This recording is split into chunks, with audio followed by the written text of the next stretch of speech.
রানীর রান্না, লিখেছেন চণ্ডীচরণ বন্দ্যোপাধ্যায়। ছি ছি ছি ছি ছি, রানীর রাঁধতে শেখে। জেঠাই মাকে বলে, চুলে মশলা দেব কি, শুকনোতে ঝাল দিয়েছে, অম্বলেতে ঘি। ছি ছি ছি ছি, রানী রাঁধতে শেখেনি। বড় মন্য রেখে বলে, ফ্যান ফেলবো কি, ভোজ বাড়িতে খোঁজ পড়েছে, এখন উপায় কি। ছি ছি ছি ছি, রানী রাঁধতে শেখেনি।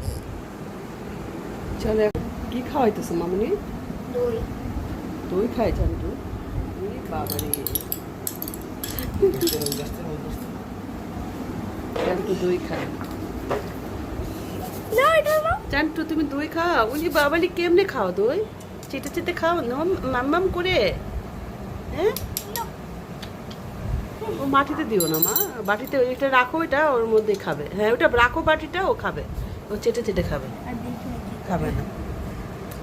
যখন তো বুবু বুবুকে দই খাওয়াই দিচ্ছে।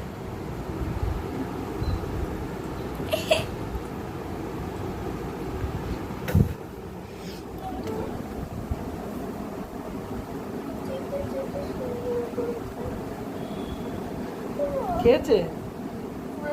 আর খাওয়াইস না, পাতলা পায়খানা করবে। আর অল্প দুইজনে দই খায়। আয়সা মনে খাওয়া হয়ে গেছে, এখন চারটোকে খাওয়াচ্ছে।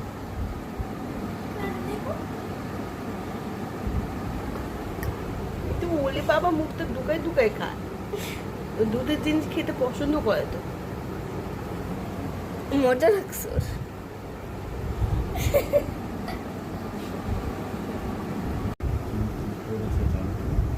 কি পরে দিয়েছি দেখি, বেল্ট। সুন্দর লাগতেছে তো জানতে তোকে। হ্যাঁ, মেম সাহেব লাগতেছে, মেম সাহেব। ছেলেরা ওকে কি সাহেব বাবু লাগতেছে তোকে? বেল্ট করছি, কোবরে না বাইতে কলাই মাছ। সাহেব বাবু লাগতেছে। এত সাজু গুজু করেছিস?